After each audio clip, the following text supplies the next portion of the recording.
Hi, this is Victor Antonio, just doing a little demo here in my office. So this is a message really for people who want to be speakers or think about being speakers. And again, I always get the question, Victor, how do you develop content? How do you develop information for your speeches, right? And so one of the things I kind of like to do is, I like to come up with original stuff that people maybe haven't heard of. Because if your audience knows where you're going with the information, then you haven't done your job as a speaker. In other words, if the audience can predict what you're going to say, you're not going to get the aha, woohoo effect that you're trying to get from the platform. So what I do, just to kind of share with you what I do, you see this board behind me. This is in my home office.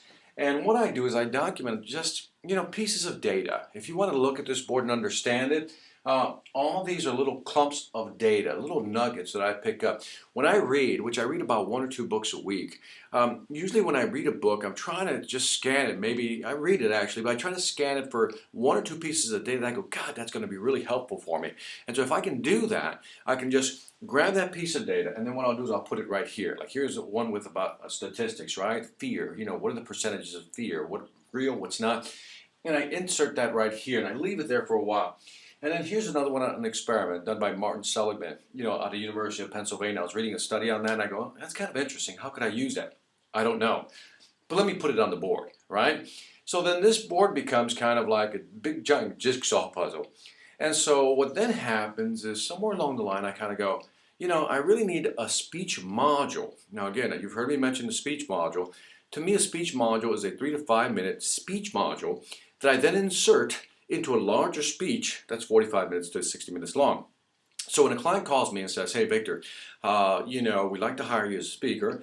Can you customize your speech? I say, well, tell me what you're trying to get to. And so they typically give me 3, is what I usually ask for, 3 objectives that they're trying to accomplish with a keynote that I'm about to do for them, right? And I said, Victor, well, sometimes, we want to influence them on change.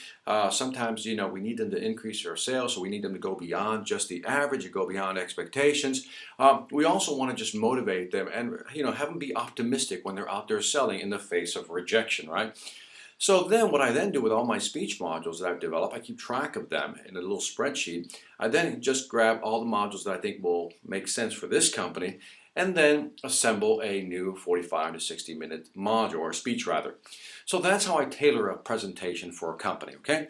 And so if you think of football, this is a good analogy. You ever see football, you see the coach off to the side has that big giant card that has all the plays that you're going to run? That's how I do it. I have a big spreadsheet that has all these stories, all these anecdotes, and then what I do is I call the plays. I call the speech, the module, so to speak, and I put them together in a sequence. So when you're looking at my board here, I suggest you do something like this. I tried doing it on a pad of paper, and I'll show you in just a minute. Here, just a second rather. And I tried doing it on pads of paper. Sometimes it works, sometimes it doesn't work. The problem is that when you have too many, it just gets real messy, and then all of a sudden, it's easier just to write it up here and just erase and just insert something and keep going back and forth and still stay, with a piece of paper, it just starts getting messy when you start crossing things out. Here you can actually just erase something and then insert something there, and it's neater. And there's something about writing on a board that's just more analog, not digital in terms of typing. I think when you're typing, you lose something. You spend more time correcting, backspace, delete, cut, paste. Where when you're writing, there's more free flow to it. And so I like using the board. And then what I do for the speech I'm developing right now on basically questioning one's own behavior. So the module I'm working on now is one called, basically I'm calling it the 5 monkeys. I give all my modules titles. I call this one the 5 monkeys. And so the 5 monkeys is based on why we do things, but we don't know why we do them, right? So in other words, we do things out of habit, but we never question why we do them. And sometimes we fall into bad habits. So that's the aim of my module called the 5 monkeys. It's how do you break out of these bad habits? You do that by first becoming aware of them and then correcting that behavior. Kind of get the idea of the module there? And so then I look at my landscape, right, my geography here, and say, what can I use? And so I've come up with 1, 2, 3 components that I can then use now to what? Fuse it into a 3 to 5 minute module. Okay, so I'll start out with the tee up. If you listen to my stories, you listen to them carefully, here's what you're going to find out. Here's the secret sauce to my developing a module. I tee up the situation, right? Always tee up the situation. Create the scenario, the context for what you're about to say. So tee up the situation. Wasting a lot of time, but you don't know why, because you don't really think about what you're doing, right? You don't know, right? And then I throw in an anecdote. So I tee it up, I throw in a story or an anecdote, right, to kind of drive home the point. Try to find something that has just a little bit of humor, because that's my style. It doesn't have to be yours, that's just my style. And then once I tee it up, anecdote, story, or some type of case study to kind of prove my point, I then do the last part was, how does it apply to you? So again, I tee it up, set up the concept. Do you ever have this happen? Get the idea? Then I tell a story. Well, let me tell you a story. Then I tell them a story. Try to get a little chuckle out of it.